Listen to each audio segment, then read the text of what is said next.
When I first started here, and actually we were in a different part of the hospital, we were on 2 South. When you got on the elevator in the basement, you could smell the cigarette smoke down there.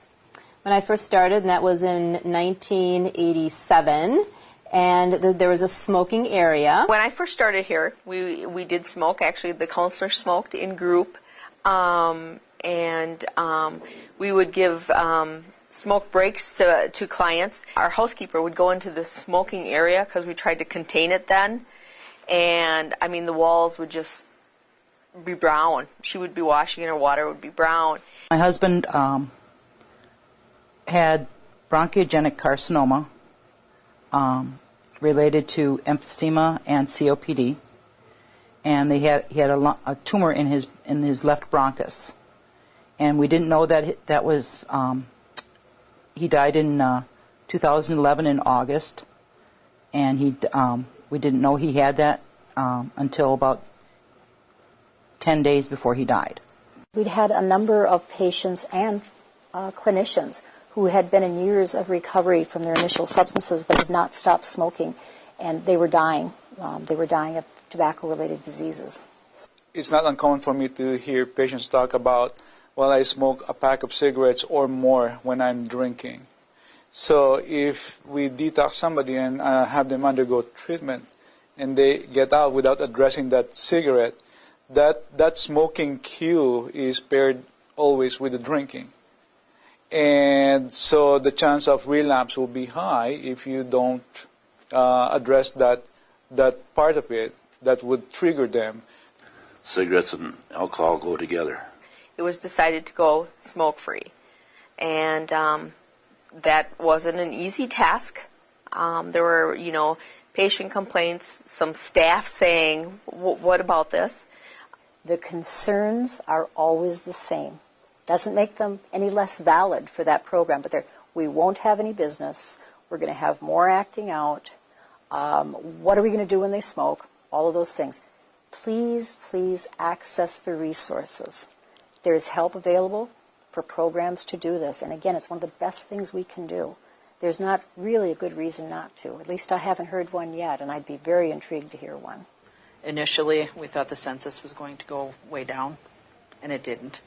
I would be the one administering the test in the evening, and I would have them all line up and have them blow into the machine, and they would each have their own individual little tube, and sometimes they didn't like the results of it, but I'd say, hey, I only do the test. We had a gentleman that we had seen a number of times, and the day he was leaving, and he had struggled with the tobacco. The day he was leaving, he said, I didn't realize until right now. He said that if you put a beer and a cigarette on the table, I'd go for the cigarette. Sometimes they would have someone bring them cigarettes in, and they would hide them, and we would have to make a search for them. Once we got past that, we're not going to turn back. This is the way we're going, is smoke-free.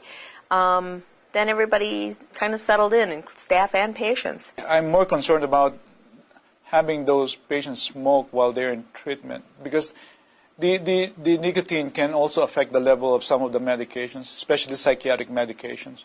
And when people smoke, it increases the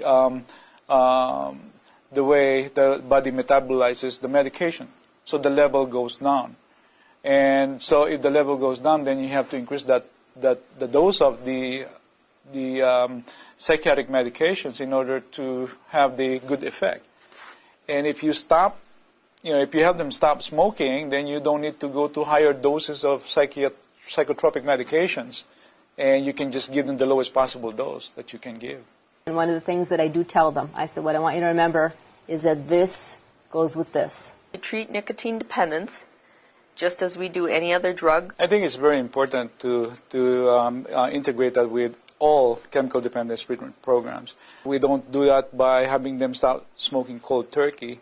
We have ways of helping them, like the nicotine replacement. When they go out to purchase the nicotine replacement therapy products, patches, lozenges, and gum on their own, sometimes it can be expensive. And so I tell them here they have the opportunity to really customize a plan for themselves, so then when they go out, they really can go out with a solid recovery plan. I was out of detox. I was in the program when I started using the patches. And I think they helped me. It's helped alcohol recovery too. They can call the Wisconsin Tobacco Quit line. I tell them that the price is right. It is free. Anybody can do it at any time. If you're up at 1 o'clock with a craving, call them. These are the folks to call because they are up. It's a combination of pharmacology and then tools to learn on how to not relapse to smoking and other chemical dependence. I go ahead and schedule people to come in for admission, have a checklist that I go through with them, let them know that we are tobacco-free. We do a Fagerstrom. We want to know, are you having a cigarette within the first 30 minutes that you're awake? Because that's going to indicate the level of dependence. And we have to up our titration of nicotine products, nicotine replacement products, in order to help deal with that. Patients would know that I have been smoke-free for a number of years. They would ask me how I did it and what my opinion was of it. And I would sit down and I would talk with them. When you look at the overall DSM and nicotine and tobacco use being part of a substance use disorder, it makes sense as a substance use professional that that is definitely one of the substances I need to be aware of. Given that our population in terms of clients who have mental health issues or substance use disorder diagnosis have a higher rate of tobacco and nicotine use than the general public, I need to be knowledgeable on how to assist them to deal with that addiction as well. It makes sense to have it incorporated because there's better success if patients see it all together than feeling like things are so compartmentalized. We're on the cutting edge. And please remember, none of these things happen in a vacuum. So remember, the other things that were going on is Wisconsin went smoke-free inside buildings and things. There's been a lot more resources to treat nicotine dependence. There's no question anymore about the health problems with it. So society has changed. The state has changed. Our community has changed. We have changed. But from the administrative standpoint of seeing why this is important, understanding what the research supports of it, that the overall goal is to provide the best quality service for our patients and for them to have the healthiest lives they can have once they're in recovery, that administrative support has been crucial. It has helped immensely. I didn't crave alcohol or tobacco. I still don't. So I credit the patches for that and the good counseling we had up here. Now that I don't, 100% better. I'm free.